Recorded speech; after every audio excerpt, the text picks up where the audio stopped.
Olá e bem-vindos! Hoje a gente vai fazer uma análise profunda na origem dos nossos direitos mais básicos, os direitos fundamentais. Isso mesmo. A gente costuma pensar neles como algo garantido, né? Você tem viu, né? Sempre esteve. Pois é. Mas a verdade é que eles foram conquistados em batalhas duríssimas ao longo da história. E para entender de verdade o que eles significam hoje, a gente precisa voltar no tempo. Precisa entender como e por que eles nasceram. Exatamente. Nossa missão hoje é refazer esse caminho, focando nas primeiras e, eu diria, mais turbulentas etapas dessa evolução. E essa viagem no tempo ela é fundamental. Entender o contexto histórico por trás de cada fase, de cada geração de direitos, não é só uma curiosidade acadêmica, né? Não mesmo. É a melhor forma de entender a lógica do nosso sistema jurídico atual. Não vamos falar apenas o que são os direitos, mas sim por quê. Em cada momento, eles se tornaram uma necessidade, sabe? Uma necessidade inegociável. Ótimo ponto. E nosso ponto de partida é um cenário que parece até meio saído de um filme. O Estado absolutista. Totalmente. A imagem clássica é a do monarca, o rei ou a rainha que concentrava todo o poder. Mas era realmente assim, tipo 100% do poder na mão de uma pessoa só? Na teoria e muitas vezes na prática, sim. O lema era: o Estado sou eu. Famoso. O monarca governava, ele criava as leis e ele mesmo julgava quem as descumpria. Era o executivo, o legislativo e o judiciário. Tudo junto. Numa pessoa só. Numa pessoa só. Claro que existiam conselheiros, a nobreza, mas a palavra final, a decisão soberana e incontestável, era do rei. E isso leva a que tipo de consequência? Bom, a consequência mais direta desse modelo era uma total falta de segurança jurídica.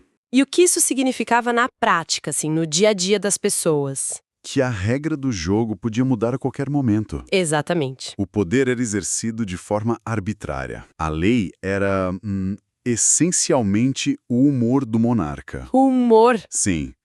Se o rei acordasse generoso, podia perdoar dívidas. Se acordasse irritado, podia criar um imposto novo ou mandar prender um desafeto sem processo nenhum. Não havia previsibilidade, não havia limites. A vida, a liberdade, a propriedade, tudo na mão de uma pessoa.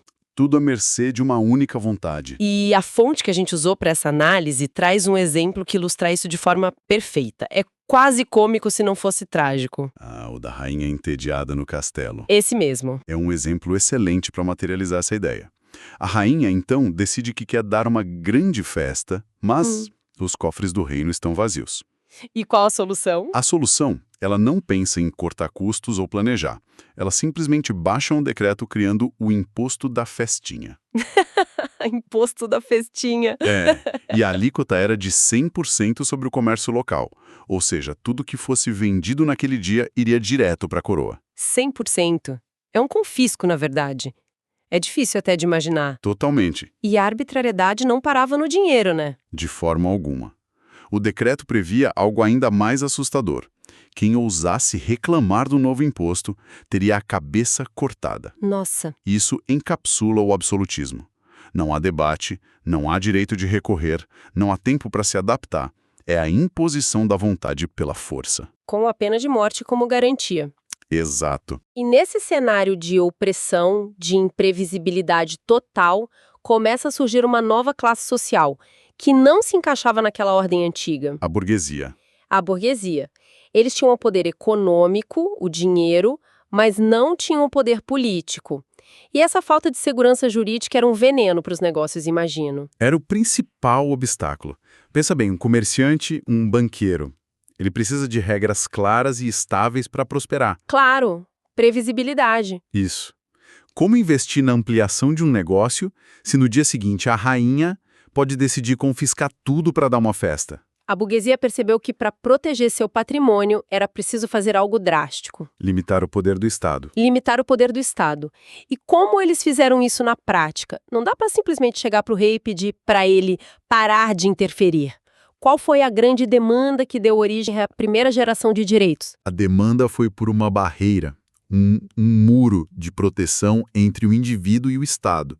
O clamor não era por algo que o Estado deveria fazer. Era pelo que ele não podia fazer. Exatamente, pelo que ele deveria ser impedido de fazer.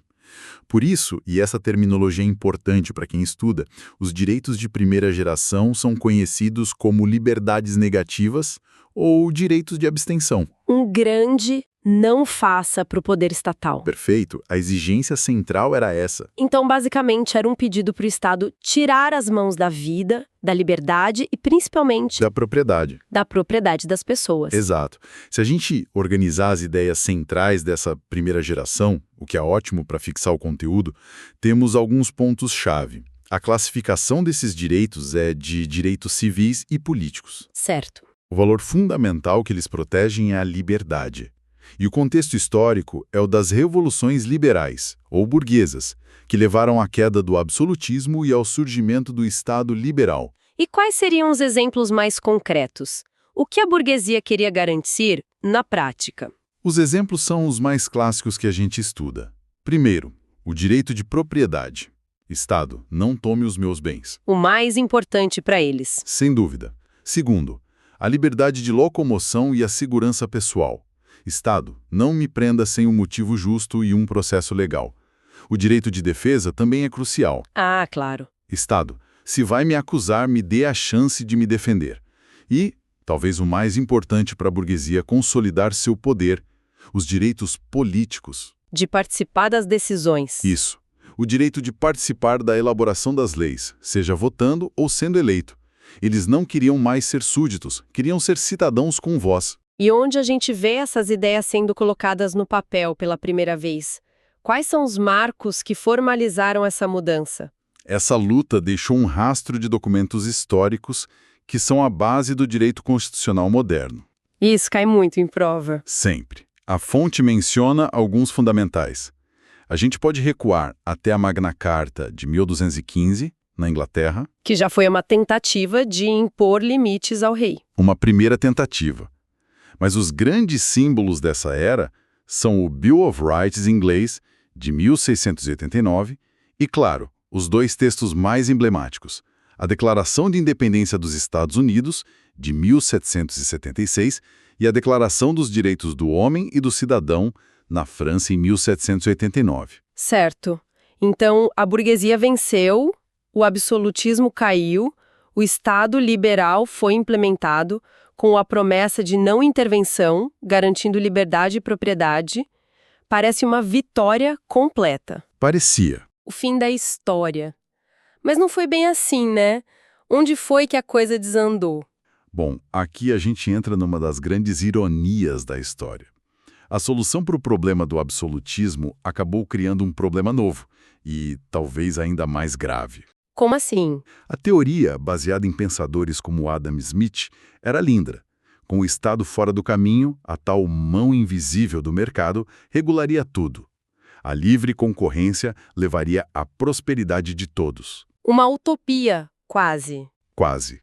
O que essa teoria não previu foi o impacto avassalador de outro fenômeno que acontecia ao mesmo tempo: a Revolução Industrial. E a realidade foi muito mais brutal do que a teoria econômica previa. As fontes descrevem um cenário desolador. Desolador é a palavra. O que aconteceu foi um êxodo rural massivo.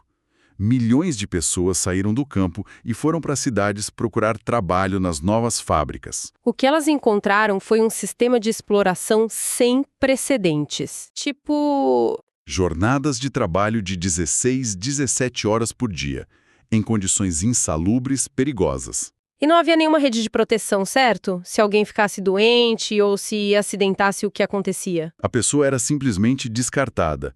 Não existia licença médica, seguro-desemprego, aposentadoria, nada. Nada. O trabalhador doente era demitido na hora e substituído pelo próximo na fila interminável de miseráveis que esperavam uma vaga. A liberdade de contrato significava que o dono da fábrica impunha as condições e o trabalhador... aceitavam morrer de fome. Exato. E a situação piora ainda mais quando mulheres e crianças entram nesse mercado de trabalho. Os números que as fontes trazem são chocantes. São estarrecedores. A lógica do capital era simples: pagar o mínimo possível. Se o empregador pagava 20 para um homem, mas chegava outro disposto a fazer o mesmo por 15, o primeiro era demitido. A lei da oferta e da procura no seu estado mais cruel. Exato. E quando as mulheres precisaram trabalhar, o salário oferecido a elas caía para 7. E o exemplo mais cruel é o do trabalho infantil. A grande conquista social da época, citada na fonte, foi uma lei que limitava o trabalho de crianças a apenas 12 horas por dia. Nossa, pensar que 12 horas de trabalho infantil por dia foi visto como um avanço dá a dimensão assustadora da realidade daquele tempo. Total. Então, a grande ironia é que a mesma liberdade que a burguesia lutou para conquistar contra o rei se tornou a ferramenta de opressão contra o trabalhador. Perfeitamente colocado. A ausência do Estado, que era a solução, virou o problema. Exatamente. A liberdade da primeira geração, a liberdade formal, sem nenhum tipo de contrapeso social, se mostrou insuficiente. Ela garantiu a liberdade dos economicamente mais fortes para explorar os mais fracos. O Estado liberal lavou as mãos, então. Completamente. Ao se omitir da esfera econômica e social, ele permitiu que a lei do mais forte prevalecesse. O resultado não foi a distribuição de riqueza, mas uma concentração de renda brutal de um lado e miséria do outro. E qual foi a reação a isso? As pessoas não podiam simplesmente aceitar essa situação. Houve uma nova revolta? Sim, mas uma revolta com uma pauta completamente diferente.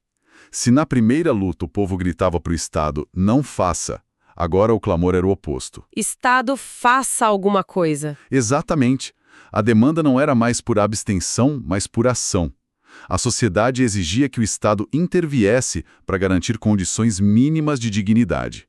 Nascia a pressão pelos direitos de segunda geração. É uma virada de 180 graus na lógica. O Estado, que era o vilão, agora é invocado como o salvador. É uma mudança total de paradigma. Se a gente organizar de novo os pontos-chave para essa segunda geração... O que é sempre bom para quem está revisando. Com certeza. A classificação agora é de direitos sociais, econômicos e culturais. O valor principal que se busca não é mais a liberdade, mas a igualdade. Igualdade. E a terminologia muda para liberdades positivas ou direitos prestacionais, porque exigem uma prestação, uma atitude positiva do Estado. O contexto histórico é o século XIX, auge da Revolução Industrial e surgimento do Estado de Bem-Estar Social, Welfare State. E essa busca pela igualdade é interessante porque pode ser uma palavra traiçoeira, né? Não se trata de tratar todo mundo da mesma forma, como se as diferenças não existissem. Não, de jeito nenhum. Trata-se do que a gente chama de igualdade material, não apenas formal. Certo. A fonte explica isso muito bem. A ideia é tratar os desiguais de forma desigual, na medida de suas desigualdades, para que se possa alcançar uma igualdade real. Pode dar um exemplo? Claro. O dono da fábrica e o operário são formalmente livres para negociar um contrato. Mas, na realidade, o poder de barganha deles é completamente diferente, né? Totalmente. A igualdade material significa dar direitos ao trabalhador, como salário mínimo, limite de jornada, férias, para reequilibrar essa relação e protegê-lo. Entendi. É dar um apoio para quem está em desvantagem para que a competição seja um pouco mais justa. Isso. E quais são os exemplos clássicos desses direitos sociais? São os direitos que exigem grandes investimentos do Estado. Direito à saúde pública, à educação gratuita, à previdência social. Direitos que custam caro. Custam muito caro. Exigem uma máquina estatal ativa e provedora. E, assim como na primeira geração, temos os documentos históricos que marcam essa virada. As pioneiras são a Constituição Mexicana de 1917 e a de Weimar, na Alemanha, em 1919. E no Brasil? No Brasil, essas ideias se consolidam principalmente na Constituição de 1934. Então, recapitulando essa nossa jornada de hoje.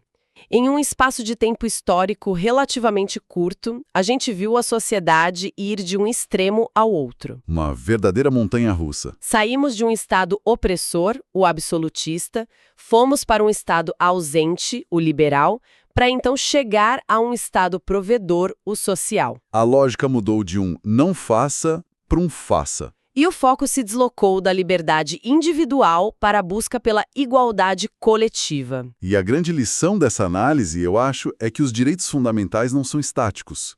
Eles não foram um presente. Foram conquistados. Eles são o resultado de lutas sociais concretas, sabe? De sangue, suor e lágrimas. Cada geração de direitos surge para responder aos problemas de sua época e, em grande medida, para corrigir as falhas deixadas pela geração anterior. É um processo de constante evolução. E de conflito. Mas a história, como a gente sabe, não parou por aí. O estado de bem-estar social, com seus direitos à saúde e educação, também não foi a solução para todos os problemas da humanidade. Longe disso. O século XX trouxe desafios de uma escala completamente nova, que não se encaixavam mais nessa lógica de indivíduo contra o Estado ou trabalhador contra patrão. Isso levanta uma questão importante, que fica como um gancho perfeito para a nossa próxima análise. Qual seria? O que acontece quando as ameaças aos nossos direitos não são mais um rei tirano ou um dono de fábrica explorador? O que acontece quando o inimigo é difuso, é global e afeta a todos? Como uma crise ambiental, por exemplo. Exatamente.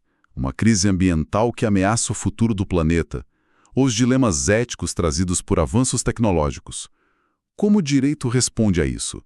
Essa é a pergunta que abre as portas para a discussão sobre os direitos de terceira geração. Se este conteúdo te ajudou nos seus estudos para concursos públicos, aproveite e assista agora a outros vídeos de nosso canal. Aqui você encontra material gratuito, dicas de estudo e conteúdos atualizados para concursos públicos. Inscreva-se no canal, ative o sininho para não perder nenhuma aula, compartilhe com outros concurseiros e deixe seu comentário com dúvidas ou sugestões. Pode Passar Cast.